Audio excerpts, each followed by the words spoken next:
You're about to walk into Best Buy, Target, or scroll through Amazon, and you'll see this massive wall of glowing screens, all claiming to be the best TV ever. They've got fancy buzzwords like quantum, AI picture enhancer, super OLED, nano crystal.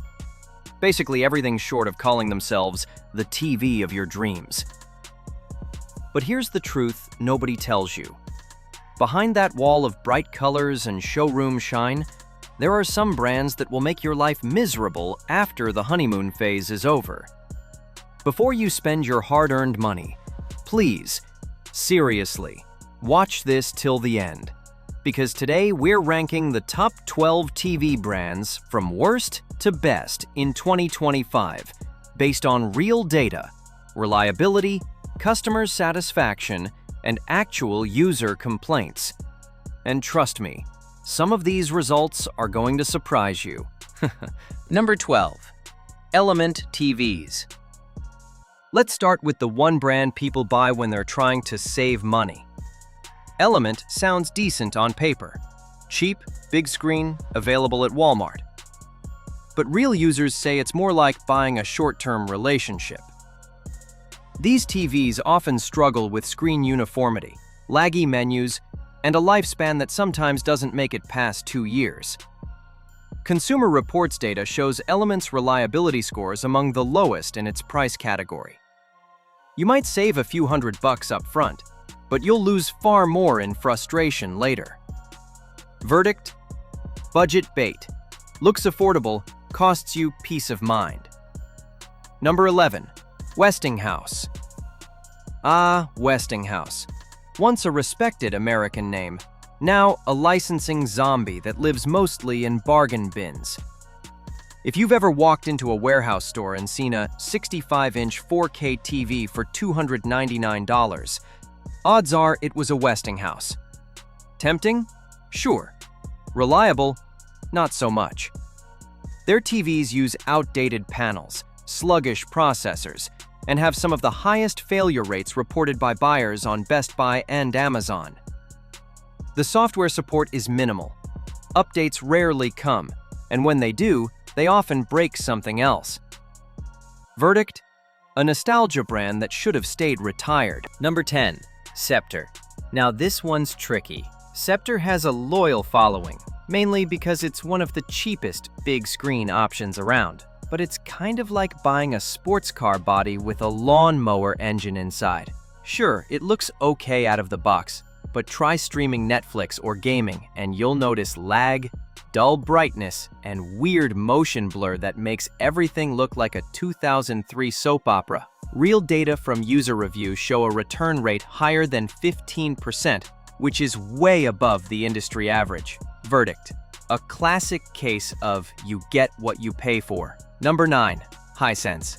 Okay, this one might surprise some people. Hisense has been gaining hype for its features and aggressive pricing, but here's the catch. Reliability still hasn't caught up with the marketing. According to Consumer Reports 2025, Hisense and Vizio both lost their recommended status because of reliability concerns. About 1 in 5 Hisense TVs develops an issue within 5 years. Things like dimming problems, Wi-Fi drops, or total panel failure. The picture quality is impressive for the price, but think long-term. Imagine watching your favorite show and one day, boom, the screen flickers and support tells you, sorry, out of warranty. Verdict: great first year, risky after that. Number 8. Vizio. Speaking of reliability, Vizio used to be the budget king, right? That affordable 4K smart TV brand everyone trusted in 2016. But the 2025 data tells a different story. Vizio's firmware issues and app bugs are the stuff of legend now. Users constantly report TVs freezing midstream, remotes not responding, and HDMI ports dying early. Consumer Reports actually removed Vizio's recommendation in 2025, citing the same reliability issues as Hisense. And get this, predicted failure rate within 5 years? Around 20%. That's double what you'd expect from Sony or Samsung. I've even seen Reddit threads where people joke that owning a Vizio TV is like Dating someone fun but unpredictable. Great nights, but you never know when it's over. Verdict: a brand that peaked and forgot to grow up. Number 7. TCL. This one hurts because TCL has been one of the most popular smart TV brands for the past few years, thanks to those Roku and Google TV partnerships. And don't get me wrong, some TCL models are genuinely excellent, but we're ranking the brand as a whole, and that's where things get messy. Lower-tier TCLs suffer from poor motion handling and uneven backlighting. Quality control is all over the place. You might get a gem, or you might get a screen that develops bright spots in 6 months. Still, compared to Hisense and Vizio, TCL is improving. Their flagship QM8 series even competes with Samsung QLEDs now. Verdict: a mixed bag. If you buy TCL, buy their higher-end lines only. Number 6. Philips. Now, this one surprises people every year. Philips, a legendary name in electronics, right? Old school reputation, sleek European design. But when it comes to TVs in 2025, that glow has kind of faded. Here's the deal. Philips still makes some stunning TVs, especially their Ambilight models. But in the US, most of the Philips TVs you see aren't even made by Philips anymore. They're licensed out to another company. That means the quality varies wildly depending on the model and region. Real data shows Philips' reliability rating sits around the mid-tier mark, better than Hisense or Vizio, but behind LG, Sony, and Samsung. Users complain about inconsistent brightness, slow smart TV interfaces, and weak customer support. Still, those Ambilight visuals? Hard to resist. It's like watching your movie in a mini disco. Verdict: beautiful presentation, average performance. Looks premium, acts mid-range. Number 5. Panasonic. Now we're talking heritage. Panasonic was once the gold standard for TVs. Anyone who had a Panasonic Plasma back in the day knows those things were tanks. But the modern market's been tough on them. While Panasonic still dominates in Japan and parts of Europe, their presence in the US has shrunk. In 2025, their newer OLEDs and LCDs score well on picture quality, but not as high on smart features or price-to-performance ratio. Still, Panasonic is known for building TVs that last. If reliability was your only metric, they'd be top 3, but their models are often overpriced and hard to find. I read one user's comment on a tech forum that perfectly sums it up. Owning a Panasonic in 2025 feels like driving a vintage Lexus, built to last, but not as flashy or modern as everyone else. Verdict: rock-solid reliability, fading market presence. Great tech, limited availability. Number 4. Sharp. Oh, Sharp. Talk about a comeback story. This brand nearly disappeared a few years ago, but they've quietly been rebuilding their reputation. In the early 2000s, Sharp was known for okay TVs that didn't really stand out. But now, in 2025, they're back with a solid lineup that rivals TCL and LG in mid-range performance. Real reliability data shows Sharp TVs scoring slightly above average, with failure rates around 12% over 5 years, which is quite respectable. Their Aquos line in particular is praised for sharp contrast, pun intended, and long lifespan. That said, Sharp still struggles with operating system fluidity, menu lag, limited app selection, and occasional software crashes. Verdict: reliable, well-built, slightly outdated. A brand rediscovering its identity. Now, before we jump into the real heavy hitters, let's talk about something that's often overlooked: customer support and updates. You see, a TV isn't just a screen anymore. It's basically a computer. It needs software updates, security patches, and app compatibility to stay functional. That's where a lot of these mid-tier brands fall apart. They launch a great TV, then vanish when it's time for updates. One big reason why the top-tier brands dominate is because they invest in long-term support. Samsung, LG, and Sony still push updates for models that came out 3 or even 4 years ago. That's a big deal. Alright, enough warming up. let's step into the elite zone now. These next few brands are where performance, reliability, and design finally meet. Number 3. Sony. Sony. The name alone carries weight, and for good reason. In 2025, Sony remains one of the most trusted and reliable TV brands in America, according to Lifestory Research. They rank number 1 in brand trust and have one of the lowest failure rates in the industry. Only about 11% of TVs developing issues within 5 years. Their OLEDs and mini LEDs? Incredible picture quality. The color accuracy, motion handling, and processing power make them the go-to for filmmakers and gamers alike. But here's the catch: price. Sony TVs are expensive. Like, do I really need this much perfection expensive? Still, when you watch a movie on a Sony OLED, you feel it. The blacks are deep, motion is flawless, and everything just looks intentional. A friend of mine bought a Sony Bravia XR last year. He said, "It's the first TV that makes me want to rewatch old movies just to see what I missed." Verdict: the perfectionist's choice. Expensive, but worth every pixel. Number 2. LG. If Sony is the perfectionist, LG is the innovator. LG basically owns the OLED space, literally, because they make the panels that even other brands, like Sony, use. Their C4 and G4 OLEDs in 2025 have set new benchmarks in both brightness and lifespan.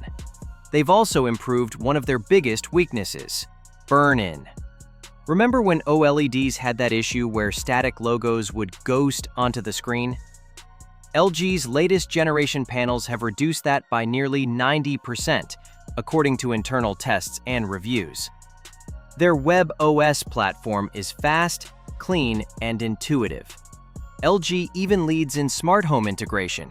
Your TV can connect directly with your home lighting, audio, and security system. Real user data puts LG near the top for customer satisfaction, just a hair behind Samsung. Verdict: cutting edge, premium, and built to last. The king of OLEDs, hands down. Number 1. Samsung. You knew it was coming. The heavyweight champion of 2025, Samsung. And honestly, they've earned it. Every year, Samsung somehow finds a way to make their TVs look brighter, sharper, and smarter. And this year, they've outdone themselves again. Their Neo QLED 8K and OLED S95D series have set new standards in picture quality. It's not just about resolution anymore. It's about clarity, contrast, and how alive the image feels. You stand in front of one of these, and it doesn't feel like a screen. It feels like a window. What really makes Samsung special isn't just their tech, though. It's how consistent they are. Whether you're buying a $500 budget model or a $3,000 flagship, you're getting solid build quality, great motion handling, and some of the lowest defect rates in the market, around 9% within 5 years, based on multiple consumer reports and Lifestory Research 2025 data. That's lower than TCL, lower than Vizio, even lower than Sony in some regions. Now, they're not perfect. Samsung still doesn't support Dolby Vision, and honestly, that's frustrating. But their HDR10 Plus implementation has improved so much that most people can't even tell the difference anymore. Another win? Their Tizen OS. Yeah, it used to be clunky and ad-heavy. But the 2025 version is cleaner, faster, and finally customizable. You can hide those annoying banners and get straight to your apps without scrolling through digital chaos. Plus, Samsung has quietly become one of the best options for gamers. Their newer QD OLED panels have 144 Hz refresh rates, variable refresh rate, auto low latency mode, and AMD FreeSync Premium. If you've got a PS5, Xbox, or PC rig, this thing feels buttery smooth. I've seen people literally sell their gaming monitors after switching to Samsung TVs. That's how good it's gotten. And it's not just performance. Samsung's customer satisfaction rating jumped to over 91% this year, one of the highest in the entire electronics category. Combine that with wide availability, strong warranty options, and continued software support, and you've got a brand that doesn't just win on specs, it wins on trust. So yeah, if you were wondering what TV to buy this year, Samsung is the safest, strongest bet you can make. Verdict: reliable, brilliant, and battle-tested. The all-around winner of 2025. Now let's take a breath, because after all that, it's easy to forget what really matters here. This list isn't just about specs or logos. It's about what happens after you take the TV home. Think about it. You're not buying a piece of tech. You're buying hours of your life. Movie nights, gaming sessions, background noise while you cook, late-night shows with someone you love. That screen becomes part of your daily rhythm. And if it's slow, glitchy, or unreliable, it ruins that experience. So let's recap the full 2025 ranking, from runaway to absolutely worth it. Number 12, Element. Number 11, Westinghouse. Number 10, Scepter. Number 9, Insignia. Number 8, Toshiba. Number 7, Hisense. Number 6, Philips. Number 5, Panasonic. Number 4, Sharp. Number 3, Sony. Number 2, LG. Number 1, Samsung. That's your honest, data-backed hierarchy for 2025. Now I know some people will say, hey, I have a Hisense and it's great. Or, my Vizio never gave me a problem. And that's totally fair. There are always exceptions. Sometimes you win the panel lottery. Sometimes you get a great unit. But the point here is consistency, not luck. You shouldn't have to gamble with something you watch every single day,